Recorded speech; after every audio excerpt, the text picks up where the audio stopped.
Hi everyone and welcome once again. If you are an adrenaline junkie, this is your space. In this video, I'll show you the most dangerous but at the same time necessary bridges of Guantanamo City. Dangerous why? Because if you are not quick and skillful, you could be in serious trouble or even die. Unnecessary because they connect neighborhoods and important areas of the city. So if you are ready for this new adventure, let's go there. We begin this tour by one of the most famous bridges for the inhabitants of Guantanamo City, which they call the Black Bridge, that connects the eastern part of the city with the center by railroad. Although it seems safe, it has its danger.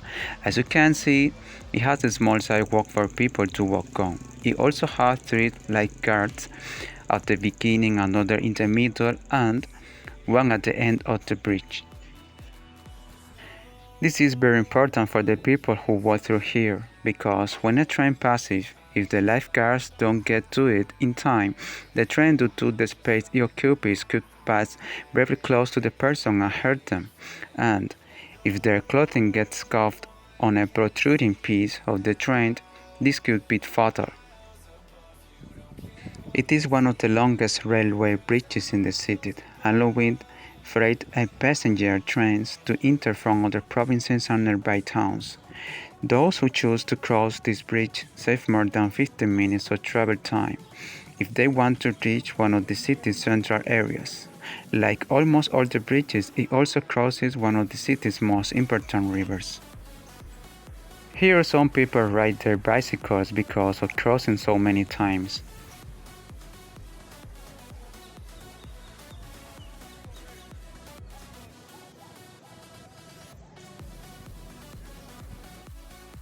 We now continue through one of the city's most peripheral neighborhoods, called Santa Maria.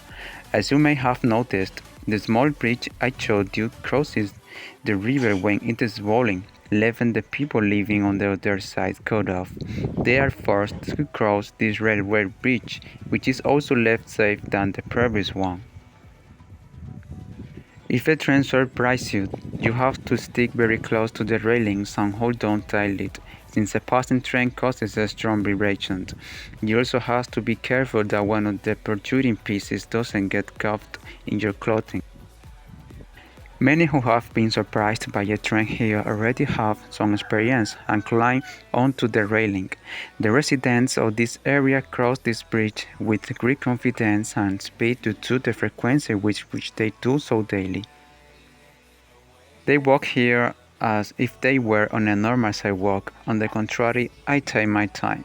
If you've never crossed bridges like this, I recommend not looking at the space but rather where you step, as it can't make you dizzy and isn't good if you are walking alone.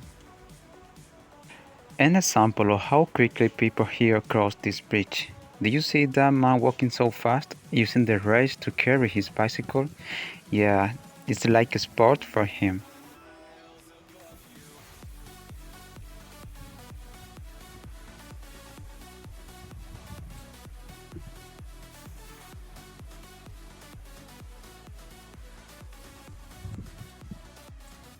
We did it.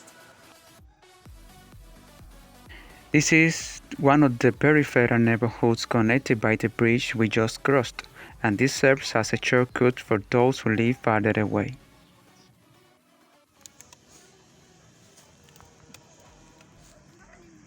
I want to make a confession. I really hate this bridge because the only way to save you is jump into the river or into the ground. Wow. This bridge connects a neighborhood in the northern zone called Los Cocos with the outskirts of another northern zone.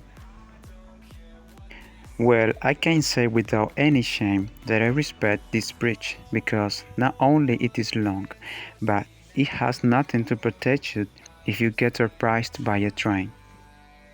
Honestly, you have to be very agile and be able to run between the wooden beams, which, as you can see, many are rotten, and if you step on them, you can fall or break your leg if you manage to not fall. Another alternative is to jump into the river if you are on the right side. But there is another problem. The river isn't deep and there are old foundations from when it once collapsed, so it can be a somehow dangerous option.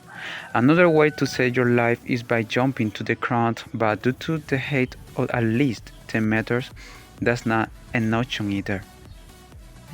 You could end up with fractured legs and other parts of your body. Anyway, if you are not from here or never crossed this bridge alone, it's better to go around using the car bridge, which is safer.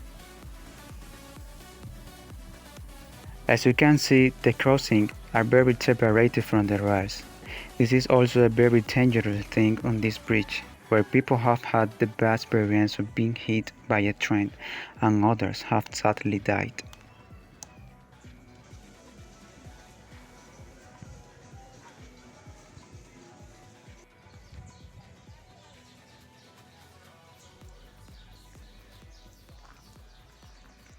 Okay, people, that's all for today. Don't forget to subscribe in order to continue knowing more places with me.